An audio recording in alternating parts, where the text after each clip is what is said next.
Hey folks, I have been in this hobby for last 5 years or so now, and I've been using this mini PC from B-Link for last 3 years now for my imaging sessions. At that point, I had another option of going to ASI Air, but I just didn't wanted to get into that ecosystem. It's not that that device is bad; it's a really great device, but I was just not comfortable because the ASI Air comes with a lot of limitations. Those who know me already know how I acquire my imaging equipments. I just go out and buy things that are very economical to me, and I'm not spending a lot of money. So that's why I had gone with the mini PC. So you can see how big or small this is. It's lightweight too, but this thing does come with some issues, and that is basically the power management. You can only power your PC and just bring in data into your PC. There is no option to give out power to other devices from the mini PC. So I have a solution for me today and for the like-minded people as well. So I have this device called StellaVita from Touptek today, which was formerly called as astrostation. So I have never used the ASI Air. I have never used this thing. Only thing I have used in the past is basically a mini PC. So I will be checking this thing thoroughly today, and I will see how easy or difficult it is to use as compared to a mini PC. And if you are an ASI Air user, you can determine from your end how well it stands in front of its competitors. In this video, I will be unboxing this thing and showing you what all you get along with this particular device. And also I will be showing you how you can connect your equipments to this particular device and run it. So stay tuned. Let's go in and check this thing thoroughly. Hey guys, I'm Ramesh and I'm an amateur astronomer and astrophotographer, and welcome to Tehri Skies.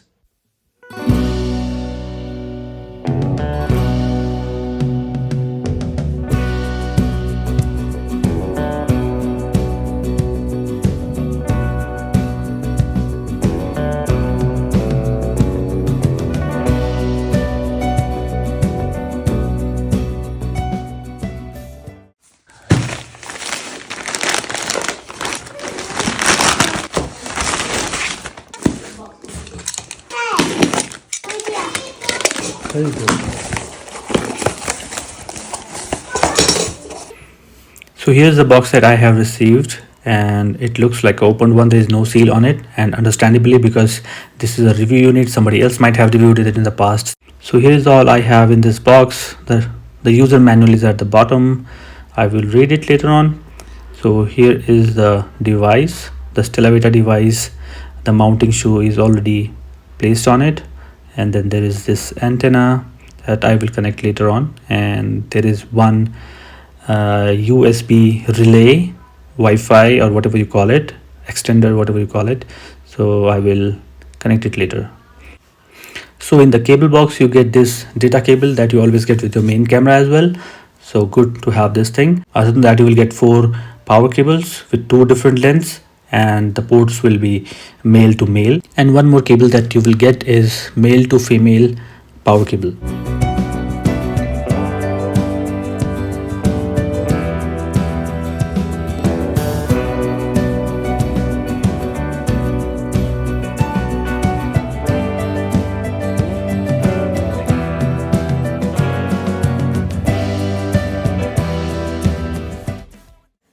So here is my very old Ioptron Smart EQ Pro mount, and I will load my Redcat 51 over it.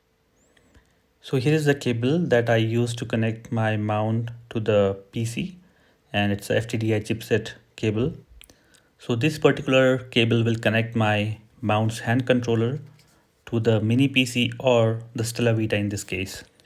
Well, I don't have any option to mount my StellaVita on my scope, so I do have a screw, so I'm thinking of adding it and mounting it on the front end of my scope, just like this. So here is the USB coming from my mount. I will just add it to the slower speed USB hub. It does not require a very fast speed data transfer, so I will just add it like this.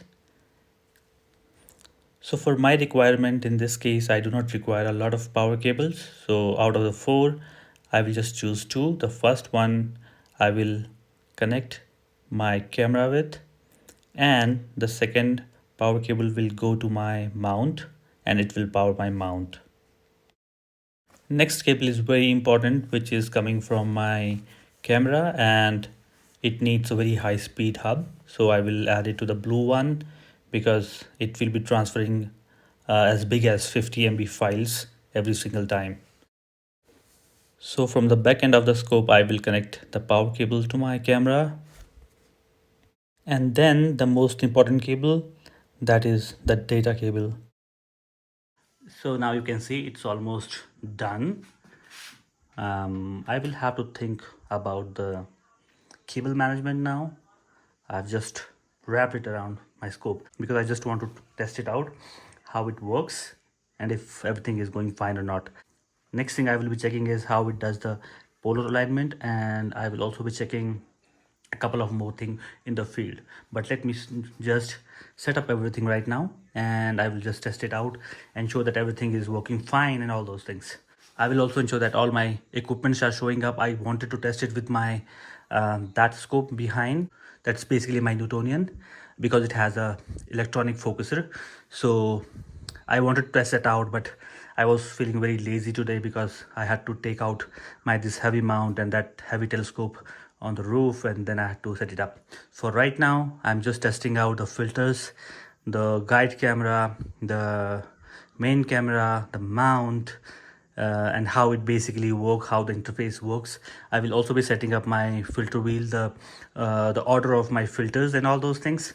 So for right now, I think this should be fine. The next step, as I said, will be testing out the polar alignment and slewing and centering feature. I will be using this power bank of mine to power the entire rig. So pretty convenient, I would say, for right now, because I do not have to add any extra wire for my main camera. No extra wire for the mount, no extra wire for like the ASI. I'm sorry, the Touptek. So for right now, I will be just adding power to my Touptek device, and then let's see how it goes. So I have got cigarette lighter port, and it has this jack. I will just connect it here, and it's ready to go.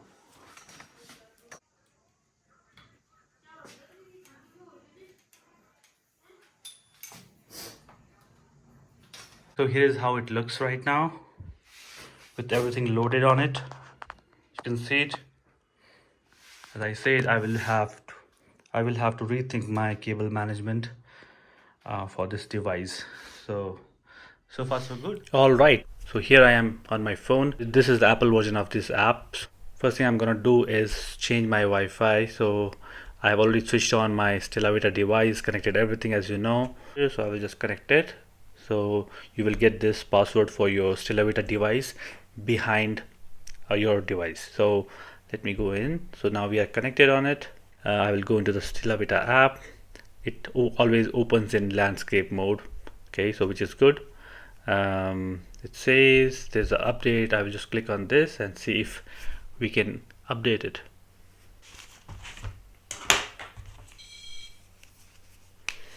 So it has confirmed, so I will confirm this thing. Maybe I will restart it. Restart, and I will just go out of this app and maybe come out from this. Start my app again, and here we are, and it says network StellaVita. One thing weird I found about the iOS app is there is no, if I click here, there is basically no galaxy sign here. That basically takes us to the star atlas. So for right now, there is no star atlas available for the iOS app, as far as I know, as far as I have researched about it in this app itself. I did find it in my Android phone, and I will show you how it basically looks on the Android phone as well. So first thing first, so now the app is open. First thing we are going to do is we are going to connect our devices. So first thing, go into the setting button. I will go into the mount, and in the mount you will see that there are so many options.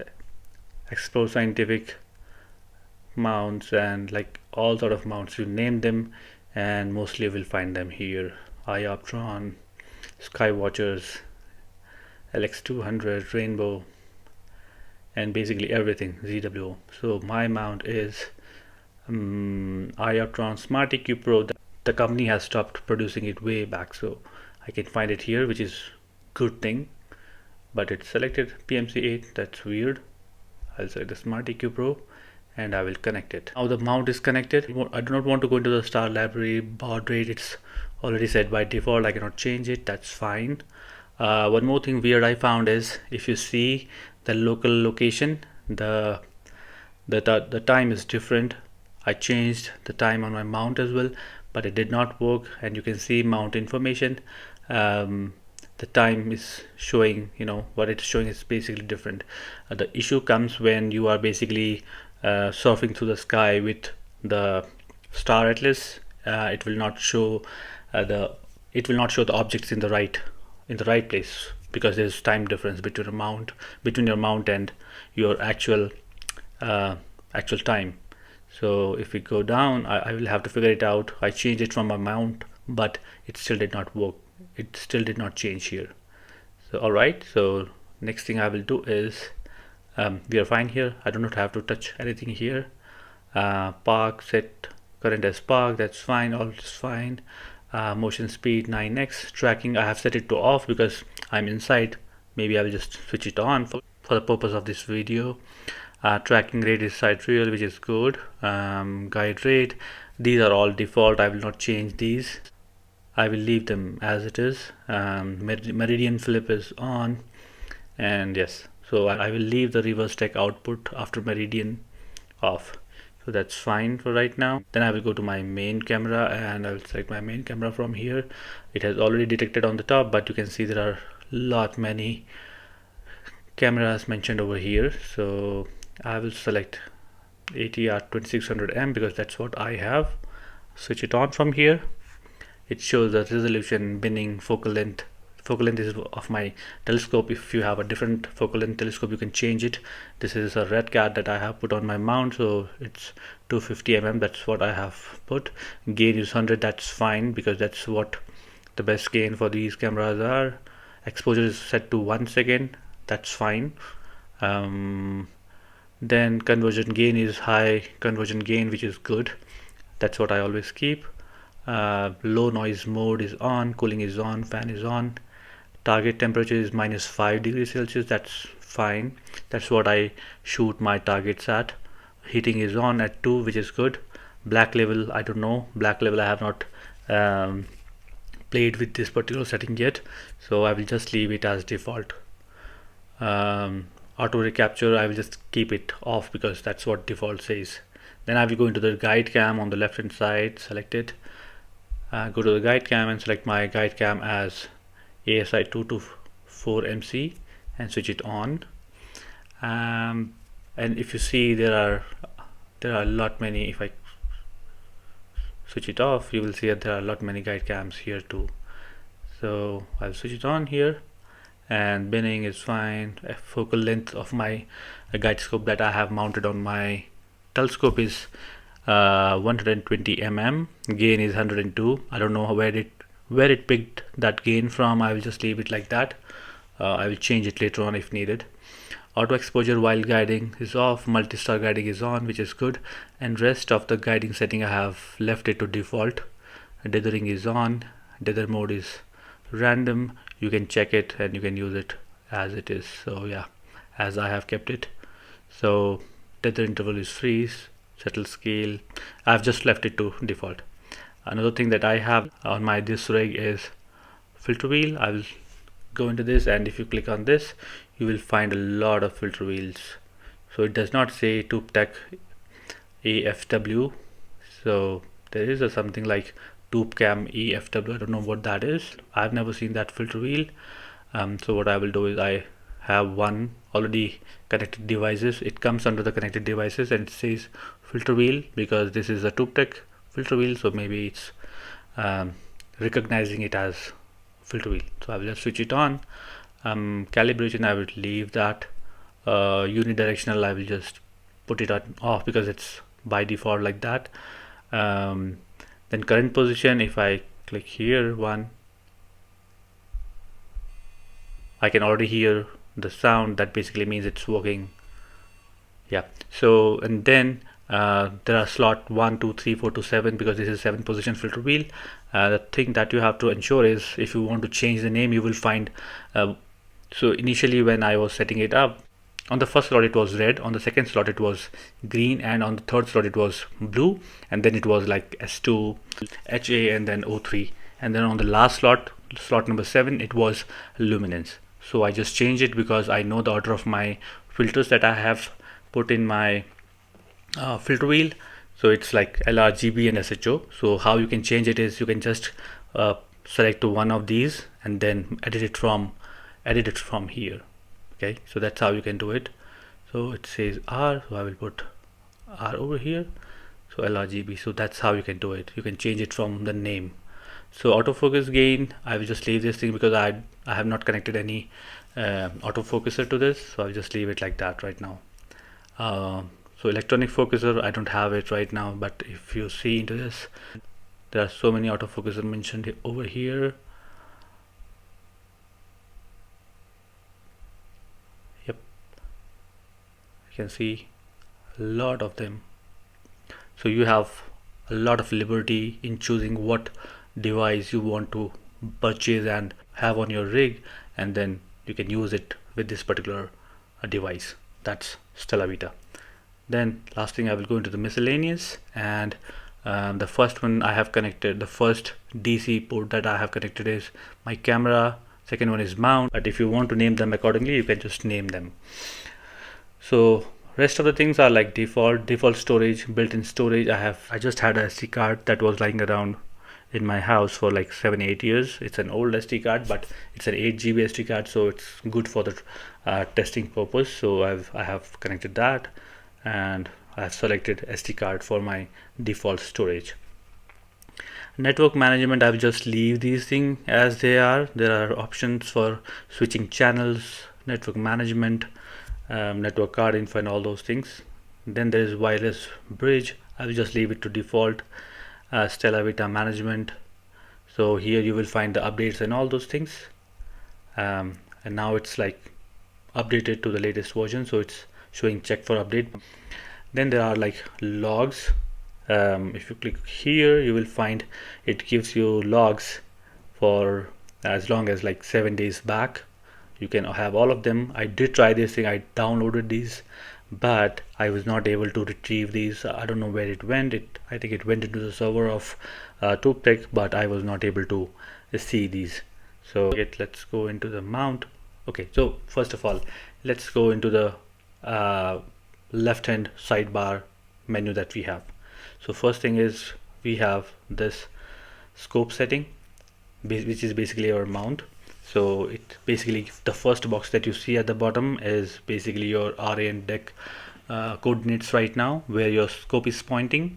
If you know the coordinate of your next target, you can just like scroll these numbers up and down. You can input that particular coordinate into this box and just click go, and the mount will take you there. Next box that you see is just under that go to. There's a north, west, south, and east buttons. This is basically the same thing that you find in your mount's hand controller. You can move your mount with these buttons. Then the third button that you see, the big one, is basically the polar alignment. You can click on this and it will do the polar alignment. I'm here to check this thing. The next video that you will find will be basically on polar alignment and the guiding. So, and the third one is basically history of your images and all those things. Your star library is there, and then these are basically the buttons that we have here. Let me go here. So now we are on the main camera here. So here the first one, G, is basically the gain. You can change it. So, and this is plus minus is basically for the exposure time. You can just increase it like whatever second you want. It's up to 600 seconds from 0.001 second to 600 seconds. Plus you also have an option to add a custom time. Then here you can have this particular mark on your target so that you can keep that centered. You can monitor if it is in the center or not. Here you have the binning, 1, 2, 3, and 4x4, and then here is basically the cooling of your camera.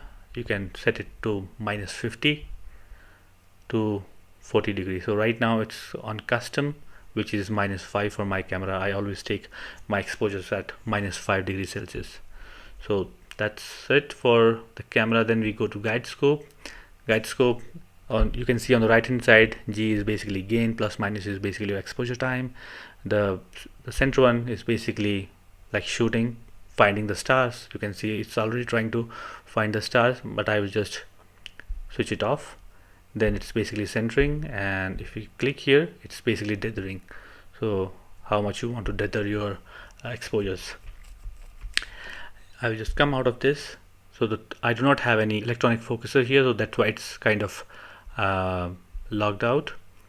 Then the fourth one in this particular sidebar, you will see this is basically the guiding graph that you can see. If you have already used PhD, you already know what this is.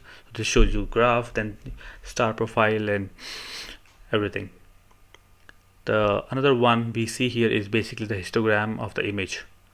So that's on the right hand side. You can see that this is basically the folder where you can save all these things. So now let's see if we go into the camera, and I would take it to 1 second image. So let's see. So it has already taken the 1 second image, and now you can see the progress bar just below that button. So it's showing that the file is being moved to the folder. So it's an old SD card, so that's why it's taking more time. Plus this camera produces every single exposure of 50 MB each. So that's why it's so heavy, and it's taking like more time. So it's now loaded, and you can see, so this is basically kind of a dark frame that's coming out of my IMX571 sensor. So this is the interface right now. So next thing I will show you is basically the sequence. Okay, so let's say you want to add any target to your list, so you can just go in here, add a plus, target from star library, you can just go in here. So this is great. You have different objects here. So right now what you are seeing, that shows a crown here, the right hand sidebar menu. So that crown basically shows tonight's best. The upper one is basically my favorite. That star one is basically your favorite. The magnifying glass is basically if you want to search anything, and I'll just cancel it. And here at the bottom, if you see, it's basically the search history and the solar system objects. So if you keep clicking on this, it will, and you can see it on the top, it will keep changing. So right now it's selected on solar system objects. Keep your eye on the top bar that's in blue. It says solar system objects. If I click on this, it says star library. Then I click on this, solar system object, and then star library. So that's how you can basically kind of change it. Okay, so another thing what you can do is, if you see those that circle with 3 dots inside it, you can click on this and you can see all these objects here.